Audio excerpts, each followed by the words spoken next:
Dear students, now we are going to study photoelectric effect, particularly in the lessons dual nature of matter and radiations. So these are the topics we are going to revise now. First, about photons. What is a photon? A photon, it is nothing but a packet or bundle of energy is called photon. Example, light. Light has a dual nature. Since we know that the light has a wave nature and particle nature, so according to the situations, it may behave either in a particle nature or in the wave nature. So these photons, that is a incident light on the material that has some energy. So what is the energy? According to quantum theory, the energy of photon is h nu. Here h is a Planck's constant, nu is the frequency of incident radiations. Once again we recall the photoelectric effect. According to the photoelectric effect, when a light of suitable frequency falls on the metal surface, that is the interaction of photons with the material, the photoelectrons are ejected. So the incident photons, the incident light, that should have certain frequency. That's what last class we have seen. The photoelectric emission is frequency dependent. Okay, so this frequency we can also relate it to speed of light by lambda, because speed of light is the product of wavelength and frequency. So frequency is equal to speed of light by wavelength. The next topic is properties of photons. The photons are similar like a light, and it travels with the speed of light in vacuum. So the light speed and the photon speed both also similar, that is 3 into 10 to the power 8. Actually here minus 8 is mentioned, so change it as 8, that is 3 lakhs kilometer per second, or 3 into 10 to the power 8 meter per second. And the photon has zero rest mass, that is the photon cannot exist at rest. And zero rest mass formula I said already in last class, that is m is equal to m naught divided by square root of 1 minus v square by c square. The photons travels like a light, so it has kinetic energy. So the kinetic energy of photon is given, that is E is equal to mc square. So the mass we can find it, that is kinetic mass. Actually E is equal to mc square is Einstein mass energy relation. From Einstein mass energy relation we can get the kinetic mass of the photon, that is m is equal to E by c square. Already we know the value of E, so from energy of photon here you substitute, and by rearranging you will get Planck's constant by speed of light into wavelength. So this is kinetic mass of photons. Next one, photon has momentum because it has a speed, that is a velocity. So photon has a momentum. So the momentum of photon is E by c, that is energy by speed of light, that is Planck's constant by wavelength. This relation also we are going to see.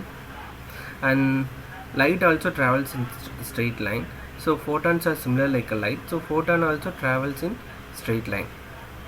Next, the energy of a photon depends upon the frequency of the photon, that is E is equal to h nu. So more the frequency, the more the energy of photon. So the energy of photon does not change when photon travels from one medium to another medium. Next point, the wavelength of the photon changes in different media, so the velocity of the photon is different in different media.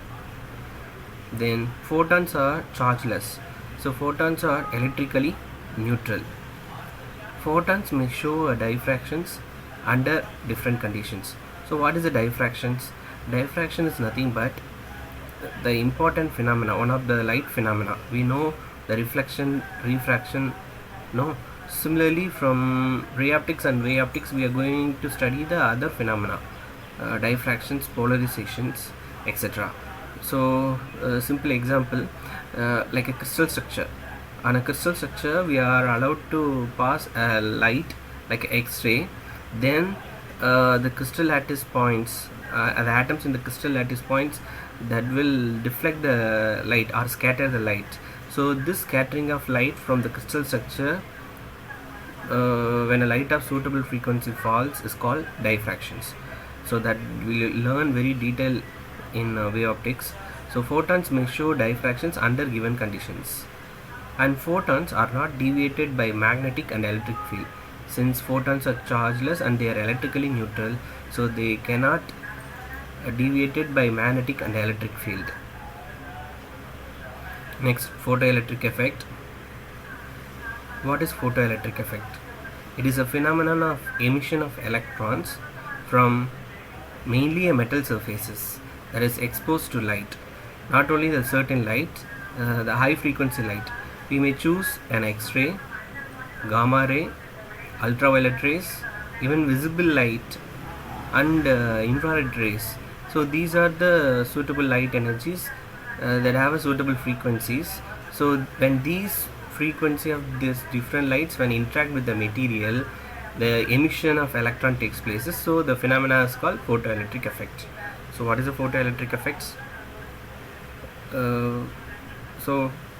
Here they given, we may use metals or alkali metals. So the metal has a free electrons on a metal surface. Whenever a light of suitable frequency, the suitable frequency light we may use ultraviolet or visible light, even X-rays and infrared rays. So whenever the suitable frequency of light interact with the material like metal, the electrons are ejected.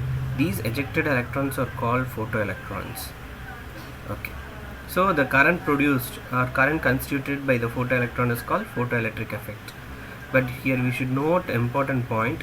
The non-metals also show photoelectric effect. Liquids and gases also show this effect, but in limited extent. But mainly we use metals or alkali metals. Okay.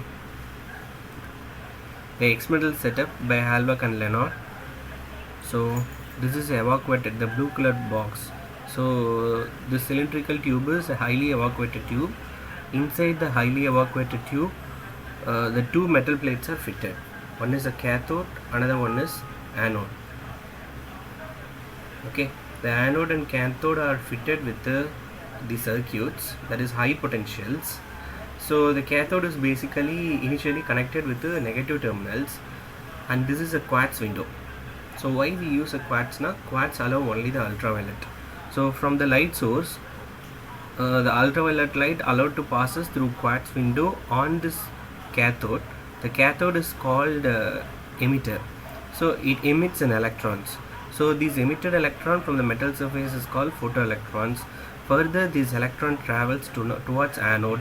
So the resultant a current constituted in the circuits, but the amount of current produced is very less, nearly micro ampere level. Okay, and here they mention the points. The glass transmits only the visible and infrared lights, but not UV light. So because of this we use quartz window. Why the entire evacuated tube is sealed with the quartz window? Now quartz only allows ultraviolet light. Okay, so when a light of suitable frequency like a UV rays that falls on the metallic cathode, the photoelectrons are emitted. These photoelectrons are attracted towards a positive anode, and hence the photoelectric current is constituted. But note the things, the amount of photoelectric current is not huge, it is very less. So ordinary ammeter is not used to measure the strength amount of the current. So we are using the micro.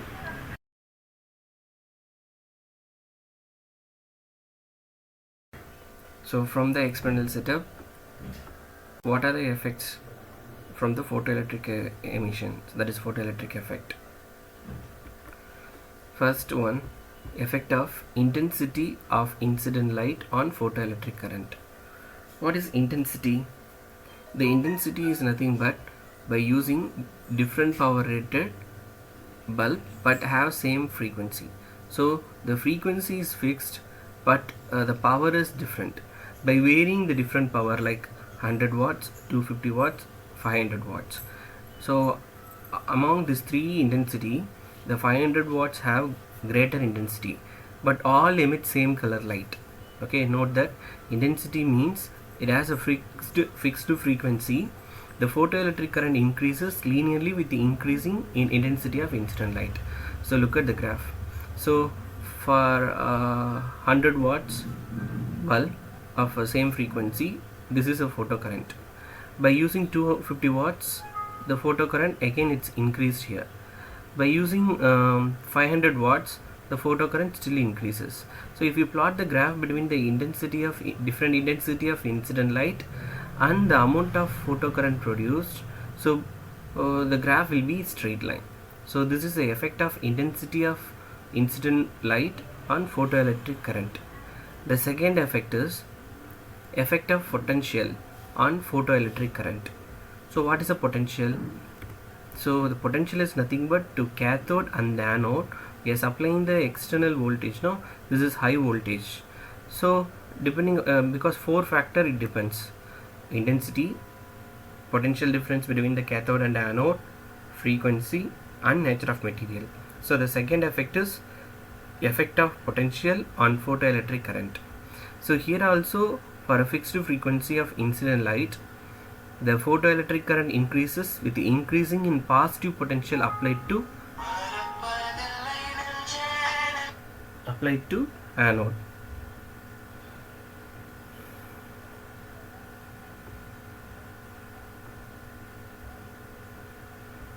Okay, here you can notice that potential applied to anode. So this is called a retarding potential.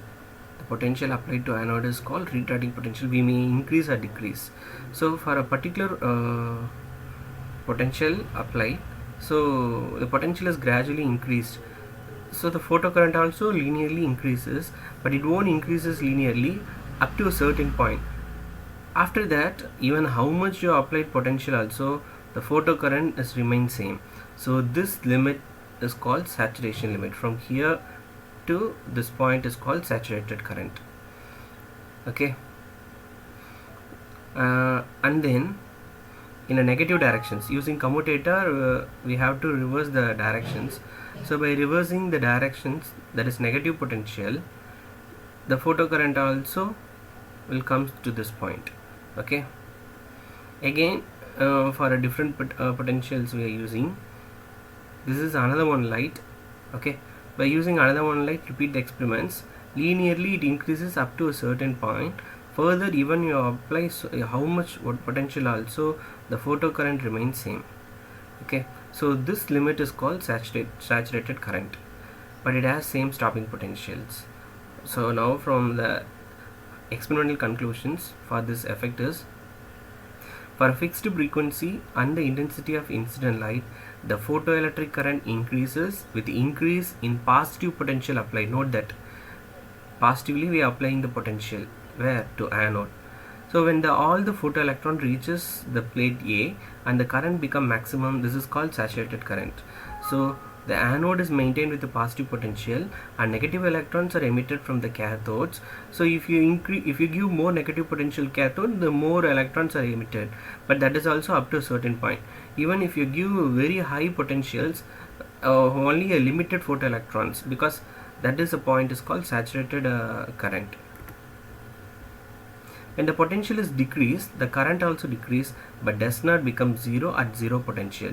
This shows that even in the absence of accelerating potential, a few electrons manage to reach the plate on their own due to their kinetic energy. Now using commutator, you reverse the terminal. Instead of negative to cathode, you are connecting now positive, and to anode you are connecting now negative.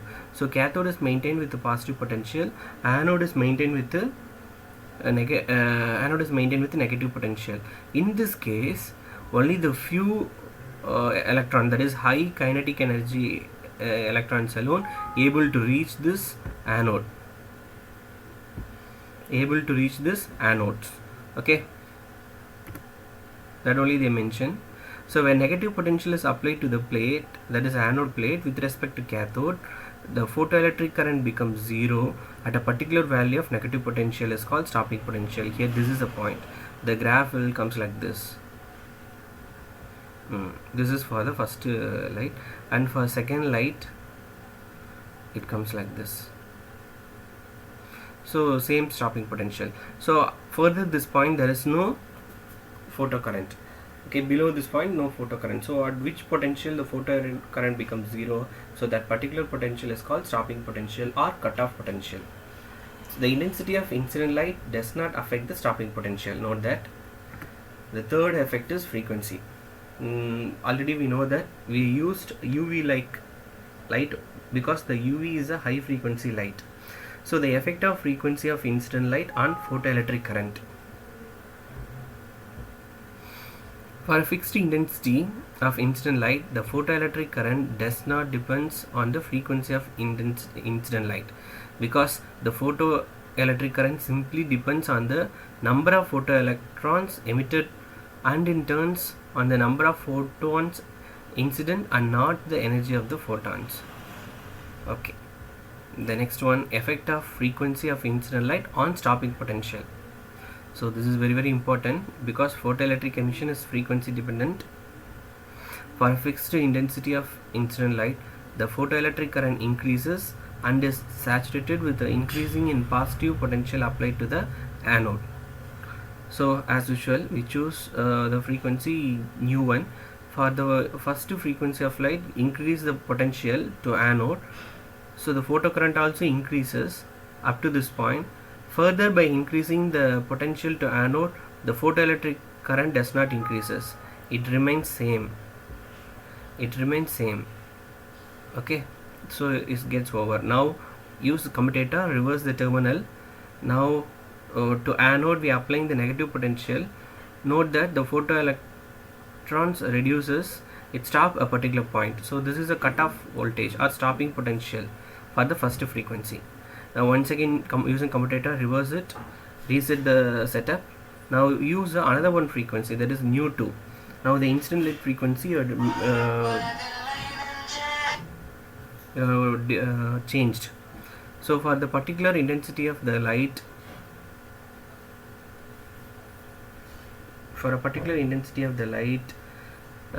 once again by repeating the experiments, the anode is applied with the positive potential is gradually increased, photoelectrons also increases up to a point, further it gets saturated. Now reverse the commutator, repeat the experiments. By giving the negative potential when it is increased, the photoelectrons also reduced and it stops some other cutoff voltage. So for a different frequency of light we have a different stopping potential, so we can come to the conclusion that photoelectric emission is frequency dependent. Listen the summary. However, the saturation current is same for different frequency. See, for nu1 and nu2 both have a same saturated point. Okay, when potential is decreased and taken below the zero, the photoelectric current decreases to zero, but at a different stopping potential for different frequency. Once again, see, for the frequency nu1, stopping potential is Vs1, and for the frequency of the incident light is nu2, it has another one stopping potential, that is Vs2. So higher the frequency,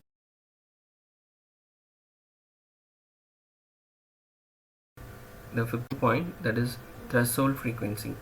This is very important. So threshold frequency, already we have studied work function, stopping potential, then threshold frequency. What is threshold frequency? The graph is plotted between the frequency of incident radiation and the stopping potential. Okay, so from this graph there is a minimum value of frequency is called threshold frequency, which means the photoelectric emissions begins from a certain frequency limit. So in which frequency, under which frequency the photoelectric emission starts, so the corresponding frequency is called threshold frequency nu0. Okay, by increase, if the frequency is increased, then the stopping potential also high, then number of photoelectrons emitted also will be high. Okay, so what is the threshold frequency? So from the threshold frequency we can understand that below the certain frequency limit there is no photoelectrons emissions.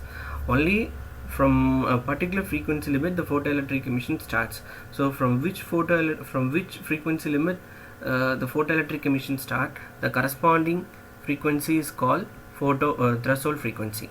Okay. So below the threshold frequency, the photoelectric emission is not possible. However, the high intensity of the incident light may be. So photoelectric emission is independent of the intensity light, but it depends on frequency. So, it depends on the nature of the material or metal emitting the photoelectrons. Okay, the next very important topic is laws of photoelectric emissions. So many time in board exam they ask the questions, state the laws of photoelectric emissions. So these laws are nothing but what we have studied experimentally. So all the conclusions summary only the laws.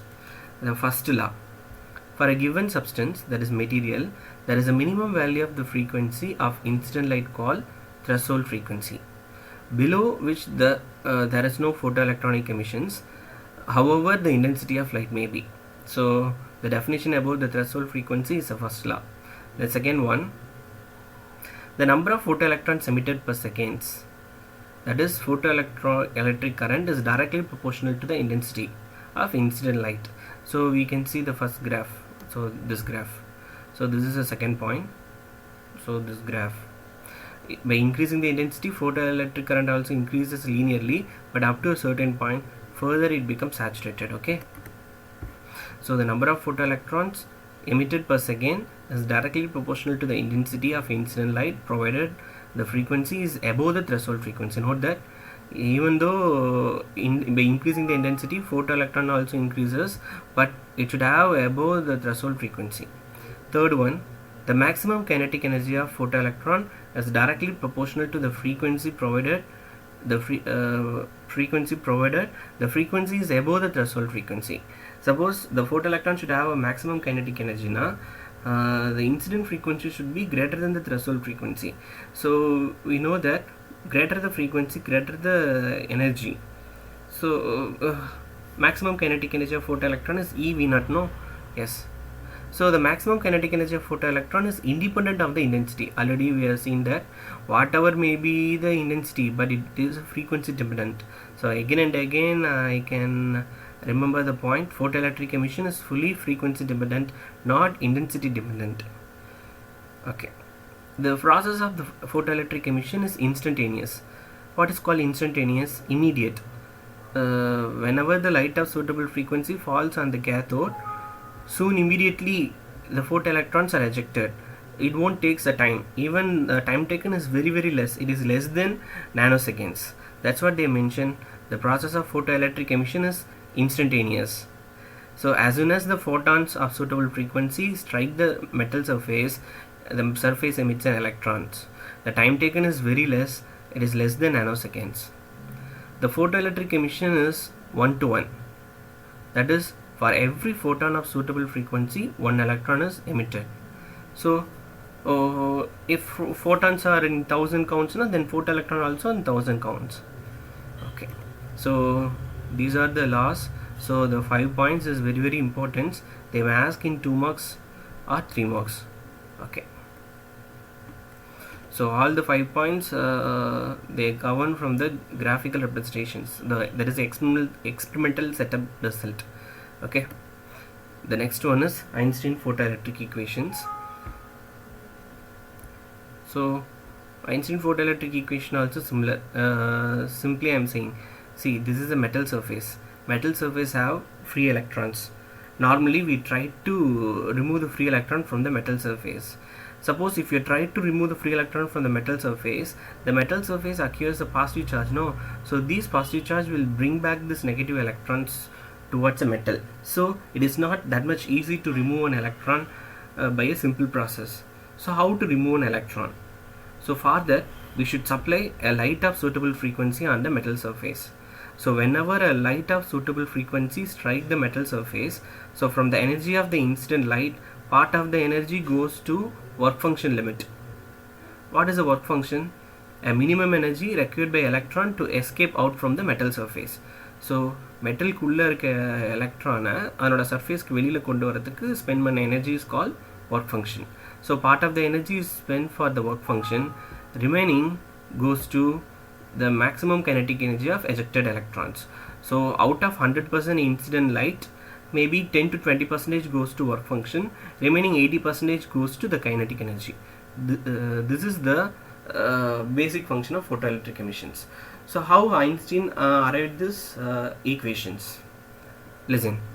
So when a photon of the incident energy, that is h nu na frequency, okay, falls on the metal surface, the energy of the photons is absorbed by the electron and it is used in two way. What are the two way? I said out of 100%, the first way, maybe 10 to 20% goes to work function, remaining 80% goes to kinetic energy. That only they mention. See that a part of the energy is used to overcome the surface barrier and come out the metal surface. This part of energy is called work function, that is pi. In book they mention pi naught. So the work function is proportional to threshold frequency. Okay, greater the frequency of incident light, greater the work function. No, yes, this is constant, Planck's constant. So h nu frequency naught. Okay, Planck's constant, frequency naught. Okay, the second one, the remaining part of the energy is used in giving the velocity to the emitted photoelectrons. This is equal to the maximum kinetic energy of the photoelectrons. In this, the m is the mass of the photoelectrons. Okay, according to this, from the 100% incident energy, the part of the energy goes to work function, remaining goes to kinetic energy. No, since we know the value of work function, that is equal to h nu naught. So here also h nu naught is there, but we want the maximum kinetic energy of photoelectrons. So take this maximum kinetic energy alone out, remaining you will get half mv square is equal to h nu minus h nu naught. So in both the terms, the Planck's constant is constant, so take the Planck's constant outside. So maximum kinetic energy of photoelectron is h nu minus h nu naught, or h into nu minus nu naught. Okay, now we are going to verify these equations. And before verifying this, Einstein photoelectric equation is very important topics. So frequently it is asked, they ask this question in board exams. So after the laws of photoelectric emissions, Einstein's photoelectric equation, that is wave picture, is very important topics. So don't forget to revise this topic.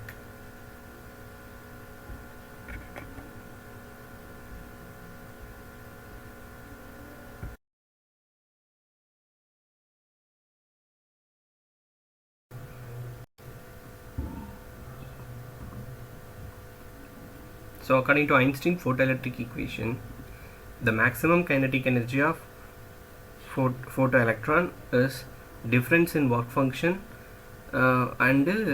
difference in energy of photons and work function, that is h nu minus nu naught. So Planck's constant we have taken outside, no, so h into nu minus nu naught. Suppose if the threshold frequency is greater than the incident frequency, then half mv square is negative, which is not at all possible. So there must be a minimum frequency from which the photoelectric emission begins. So the incident light frequency always should be greater than threshold frequency. If it is less than threshold frequency, there is no photoelectrons are emitted. Therefore, for a photoelectric emission to take place, the incident frequency of incident light must be greater than threshold frequency. Then second point, since one photon emits one electron, so the number of photoelectrons emitted per second, at every second the photoelectron ejected, no, which is directly proportional to intensity of incident light. But this is also up to a certain point, further it becomes saturated. The third one, the maximum kinetic energy of photoelectron is proportional to frequency, as Planck's constant and stopping potential are constant. So this shows the kinetic energy of photoelectron is directly proportional to frequency of incident light. So from experiment it is very clear that photoelectric emission is frequency dependent. So greater the frequency, the greater the kinetic energy of photoelectrons. Photoelectric emissions is due to collision between the photons and an electron, that is the interaction of radiation with the matter. Photoelectrons are ejected. So as such, there can not be any significant time lag. So it is an instantaneous process. Very soon, whenever the light of suitable frequency strikes the cathode surface, soon immediately as soon as the electrons are ejected. So there is no significant time lag between the incident photon and the emission of photoelectrons. So that is, the process is instantaneous. So immediate udanadiya It is found that the time delay is only 10 to the power minus 8 or even 10 to the power minus 9 nanoseconds range. Okay, then application of photoelectric effect. It is used in automatic fire alarm. Many shopping mall, if there is a fire accident, automatically the water shower starts to cut off the fire. And then automatic burglar alarm. It is used in bank. Then scanners in television transmissions. Then reproduction of sounds in cinema films. Nowadays we are using digital films, but the film roll, no, celluloids. So on the film rolls, the sound also recorded in the side. The sound can be reproduced. So the DTS, so on the picture side itself, the sound is recorded. So the reproduction of sound in cinema film also use the photoelectric effect.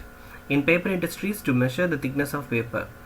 Okay, and then to locate the flaws and holes in finished goods, particularly in metals. And then in astronomy, to estimate to study the stars, that is like supernova like stars. Then to determine the opacity of solids and liquid. Then automatic switching of street light. Then to control the temperature of furnace in industries. Then photometry, to measure the temperature of some hard bodies. Nowadays the thermal scanner, no, for coronavirus, they measure the body temperature without physical contact. So it is a photo detector only. And beauty meter, to measure the fair complexions of skin. Then light meters used in cinema industries to check the light. And photoelectric sorting. Then photo counting. So in an auditorium or in working places, how many persons are entering and going out. So that is photo counting. Then meteorology. So these are the application of photoelectric effect. The next one is dual nature of radiations and matter. So dual nature. What is a dual? It's a two nature. One is a wave-like nature. Another one is particle-like nature. So wave theory of electromagnetic radiations explain the phenomena of interference, diffractions and polarizations. So from wave optics we will be learning these three important phenomena: interference, diffractions and polarization. So on the other hand, the quantum theory of electromagnetic radiation successfully explained the photoelectric effect, Compton effect, black body radiations, X-ray spectra, etc. But we are studying only the photoelectric effect. So thus the radiation has dual nature. One is wave-like, another one is particle-like nature. Louis de Broglie, he suggested that the particle like electrons, protons and neutrons, etc., they have also dual nature. That is, they can also have a particle-like nature as well as wave-like nature. Note that in no experiment matter exists both as particle and wave simultaneously. So எந்த ஒரு எக்ஸ்பெரிமெண்ட்லையும் பார்த்தீங்கன்னா அந்த ஒரு particular matter for electron ஆகட்டும் இல்லை proton ஆகட்டும், so that does not exist both the natures, either particle nature or wave nature. So the two aspects are complementary to each other. So Louis de Broglie's suggestion was based on the nature loves symmetry. So the universe is made up of the particles and radiations, and both entities must be symmetrical. So it's very important point. Nature loves symmetry. So de Broglie wavelength. How to determine the de Broglie wavelengths?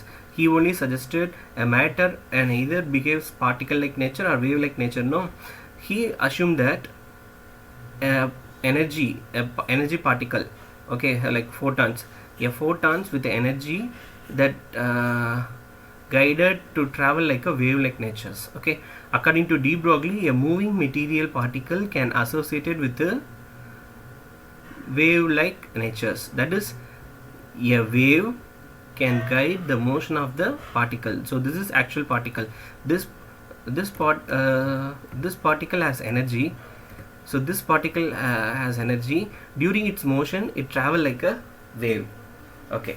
So these wave associated with the moving material particle is known as matter waves or de Broglie waves, because he only said that the particle associated and guided by the wave-like nature. So it is called a de Broglie wave or matter waves. So how to determine the wavelength of these matter waves? So we use the two equations. The particle has energy. So according to quantum theory, the energy of this particle, that is E is equal to h nu. use the frequency of incident radiation.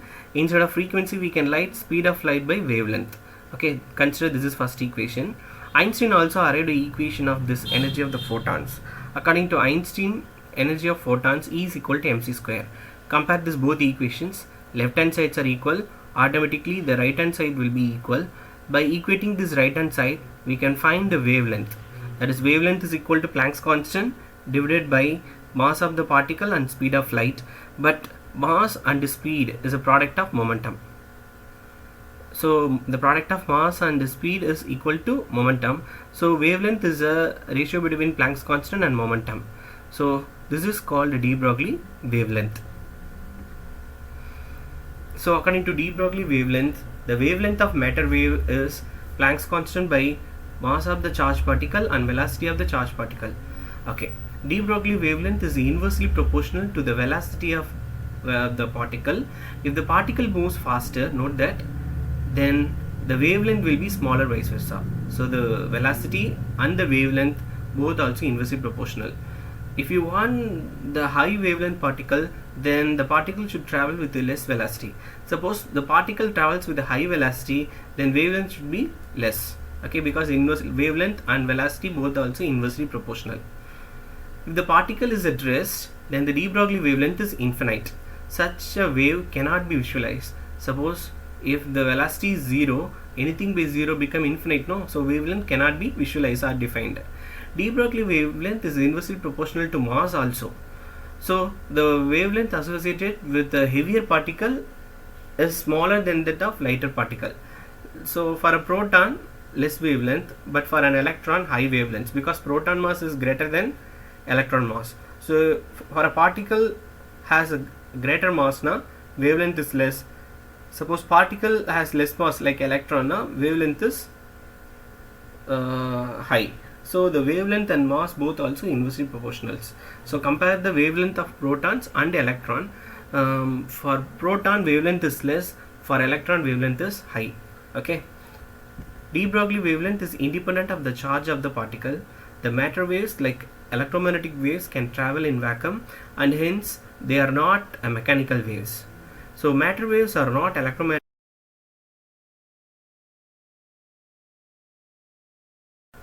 Okay, coming to Davison and Germer experiment.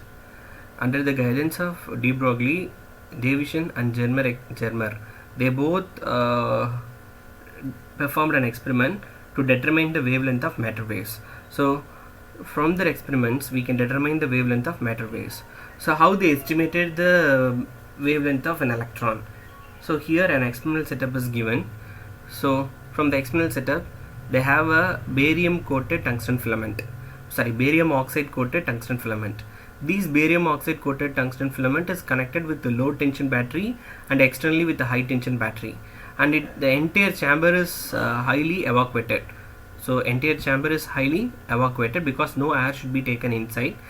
The barium oxide coated tungsten filament is connected with the low tension battery and high tension battery, and it's in a vacuum condition, so low pressure and high voltage. Then by operating this filament, it emits an electron. To narrow the electron beam, we have a collimator. So this is a collimator setup. So the collimator that makes an electron beam narrow, these fast moving electron beam allowed to strike on nickel crystal. Why they use nickel crystal? They initially they used different crystals, but their estimated wavelength they obtained from nickel crystal only. So in the nickel crystal, on a nickel crystal, they allowed to strike this electron beam. Then by diffraction phenomena, the electrons are scattered. Then the scattered electron beam can be detected by rotatable detector, that is a galvanometer is attached with the detector. So that sends the scattered electron, that is diffracted electrons. Okay, so from this experiment, they estimated the wavelength. How? Listen, a beam of electrons are emitted by the electron gun. Here the barium oxide coated tungsten filament is electron gun. It is made to fall on the nickel crystal along the cubical axis of at particular angle.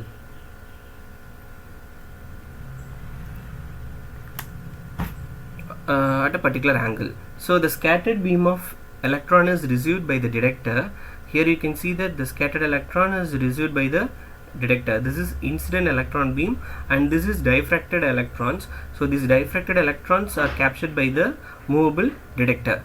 The scattered electrons is received by the detector, which is rotatable at an angle. Then the energy of incident beam of electrons can be varied by changing the applied voltage. So this is variable voltage. Okay, the energy of incident electron beam can change by variable voltage. The intensity of scattered beam of electron is found to be maximum when angle of scattering is 50 degree. So how they got the 50 degree? So yes, this is angle is 50 degree. So in a different angle, look at the graph. For a different applied potential in a different incident beam, they got the graph like this. So from 44 voltage, 48 voltage, 54 voltage and 64 voltage, but the favorable result, that is 50 degree, they got at 54 voltage. Okay, so at 54 voltage at 54 applied voltage only, the scattered beam is 50 degree. Okay, so these two values are very important. At what potential they got 54 voltage applied potential, what is the angle of scattering? 50 degree. So now look at this from the crystal lattice point. Okay, from the crystal lattice points, 2d sin theta is equal to n lambda. Okay, this is a formula. From this formula we are going to determine the wavelength. Therefore wavelength is equal to 2d sin theta by n. So this equation is called Bragg's law. Okay, Bragg's equations. According to Bragg's equations, we can determine here in the straight line, 180 degree. So the 180 degree is the sum of the scattered angle plus two other angles. So two other angle plus scattered angle is equal to 180 degree. Therefore that is 2 theta plus 50 degree is equal to 180 degree, and theta is equal to 65 degree. We used a nickel crystal. No, for nickel crystal the interatomic space is 0.91 Armstrong, that is 0.91 into 10 to the power minus 10 meter. And for crystal, that is nickel crystal, the first principal quantum number n is equal to 1. So substitute all these values in the equation. We know 2 is a constant, its interatomic space of nickel crystal is 0.91 and theta is 65 degree and n is 1, then easily we can determine the wavelength. So the wavelength of this matter wave, de Broglie wave, is 1.65 Armstrong. In nanometer it is 0.165 nanometer. Okay, but how to determine another one way? See, these are the various graph for different voltage. We are by variable voltage, the variable values we got from 44, 48, 54, 64, but the favorable result they got this 54 voltage only. So note this graph. This is very, very important graph. They didn't mention in your NCERT, you notice.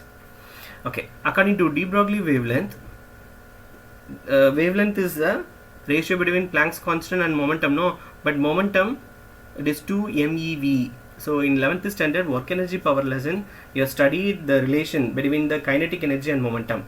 So using that relation, we modified the wavelength, that is Planck's constant by square root of 2 into mass of the charged particle and charge of a particle and applied voltage. So all this constant, Planck's constant 2, 9.1 into 10 to the power minus 31, 1.6 into 10 to the power minus 19. By substituting all the value, after rearranging, we will obtain 12.27 Armstrong by applied voltage. Here applied what is applied voltage? 54. So substitute the 54 here. Finally we got the wavelengths. It is similar, 1.67 Armstrong or 0.167 nanometer. So in Bragg's equations and in a de Broglie wavelengths, both it is similar. Okay.